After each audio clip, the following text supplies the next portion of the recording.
Hi everyone, welcome back. My name is Jessica and today I'm going to be walking you through making block 42 of the 2023 Scrappy Sampler. I have my pieces cut, let's get started. This is the layout of the block, and the way that I like to assemble this is I like to add these triangles, the small ones, last, and then I like to work first assembling these rows. So we're gonna work like on point style. And so our first row that we're going to sew together will be this triangle, this square, and this triangle. Then our next one will be these three squares. And then our bottom one is going to be the same as the top, triangle, square, triangle. So we're going to sew those together into rows. Let's do that now. I have my first pieces here, and forgive that they're not pressed. This is just, this is real sewing care. I don't usually press before. So first I'm going to take this square and fold it on top of the triangle. And what I'm going to do is match the square and the triangle along these sides. It is correct that you have an overhang here and an overhang here from the triangle. And they should stick out about 1/4 of an inch. So I'm just going to sew along this side here. Cut the thread. And then we're gonna add the other triangle to this piece. And the best way for me that I've found to do that is, again, start at the corner here at this angle where they match, the 90-degree angle there, and match both sides. And when those are matching, everything else should be laying just right. And then you're gonna sew here with 1/4 of an inch down this side. Now for this, we've made blocks like this before. If you'll remember, we need to trim these overhangs. The way I like to do it is have the triangle fold closed and flip it over, and then just trim this little bit that's hanging over. And the same thing on this side here. And then once those are trimmed, this row is complete and we can set this aside for now. The next row is the middle row, and the middle row is actually just 3 squares. So we're just going to sew these 3 squares together in this order. So we're sewing here with 1/4 of an inch seam allowance.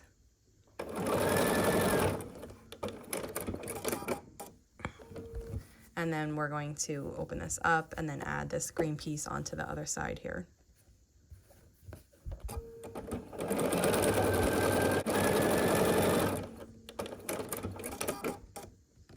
Okay, so now we have the middle row finished, and then we're gonna sew the bottom row, which is the same as the top row. So I have it upside down here because we're using it as the bottom, but you could sew it the other way. You could sew 2 top rows and then flip one upside down and it will be the exact same thing.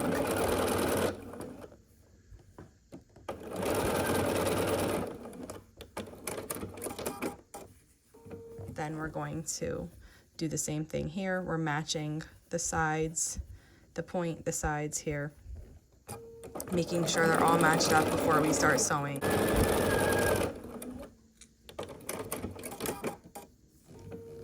Okay, and I'm going to trim the overhang here on in this block too. And then we're going to, you could sew all the small triangles on as you go, but I like to save that part for the end. So what we're going to do is we're going to take our middle, and we're going to take our top, and our bottoms look the same, so it doesn't matter which way you do it. And then we're going to nest the seams in the middle here, and then we're going to sew along this long seam.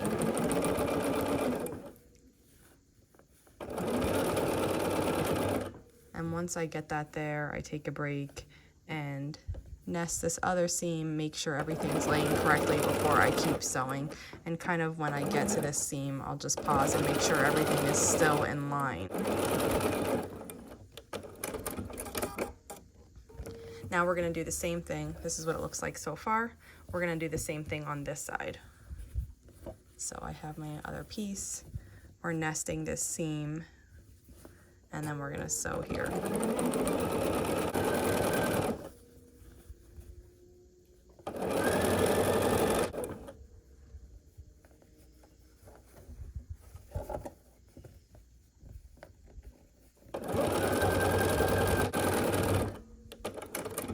And then after we finish this, you can see what we have left is kind of this, it makes like a cross and our block doesn't have corners to square it out. So the first thing I do is I trim these overhangs. You're gonna have 2 at each side. So those are that 2, and then if I flip the block all the way around, I'm gonna have 2 more. Now, when we're adding the triangles, the most accurate way to do it is to find the center of each piece. So find the center of the square and then find the center of a triangle and use that to help with your placement. So to do that, we're gonna flip it over and fold this block in half. Now, what I'm doing here, folding this in half, is I'm matching up the tops, the backs of this block, and then I'm just on this green part, I'm creasing with my finger to make a line so that I know exactly where the middle of this square is. Now you can see that crease. I'm gonna do the same thing to this triangle. I'm just gonna fold it in half and I'm gonna crease. It is folded even though it looks like it's not perfect, but it is. So I'm just gonna make a crease here. And now you can see we have these 2 creases. So the middle one's right there. And then what I'm gonna do is I'm gonna take the 2 creases and line them up like that. And then I just hold everything in place. Make sure, I think I moved that, there we go. Okay, make sure everything is still in line. And then you're gonna sew here with your 1/4 of an inch seam allowance all the way across. And then this corner will be completed, and you will trim these overhangs. We'll trim those after I do all of them. You're gonna repeat that. So across from this, it's gonna be repeating the same method. We're gonna take this and fold it in half, match up the tops and the sides, and put a crease here. And then I'm getting the triangle, and then I have the triangle, and I'm gonna put a crease in that one too. The heat from your fingers leaves this nice crease mark so you could really see it good. And that is very helpful here to find the center and make this really nice and even.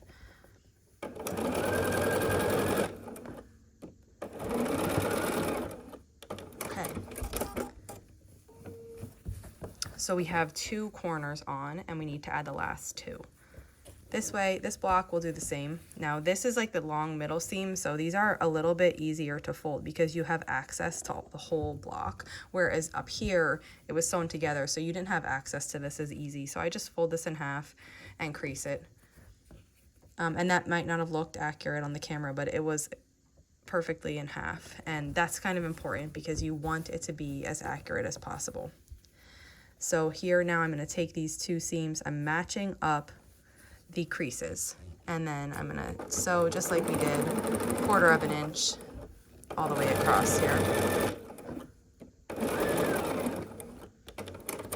And we have 1 more. I'm gonna crease this triangle. There we go. And then I'm gonna do the same thing on this. I'm gonna fold this in half and crease this green right here.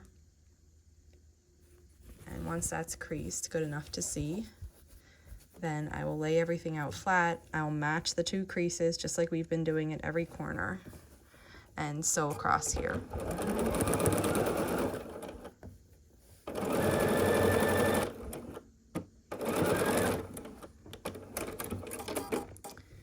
And we did it.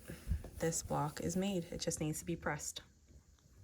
Okay, so to press this block, I'm going to do it a little bit different than I usually do. I'm mostly going to be working from the front here. I'm making sure this is laying flat. I still have all of my corners flipped downward, and I'm going to keep them like that while I press the rest of the block. And I'm just pressing from the front and making sure this is all going to lay nice. Then I'm going to set each seam at the corner just by setting my iron on top of it. And I'm going to gently flip back the corner and hold it there for a second. Now, corners like this, they, even if they're pressed and the pressing is exactly perfect, they flip up. It's just because they're so small, and it's the last thing that you've sewn onto the block, so nothing else is holding them down. So that's okay if they pop up. It doesn't mean you did anything wrong. It just, when you sew this block into your quilt, they will be anchored by another block and they will lay perfect. So once you finish pressing all of those, Then I come in with my scissors and I just hold them flat. Oh, sorry, you didn't see that. Then I just hold them flat and I just trim every overhang away. And there's 2 at each corner, so you'll just want to trim all of them. 2 more.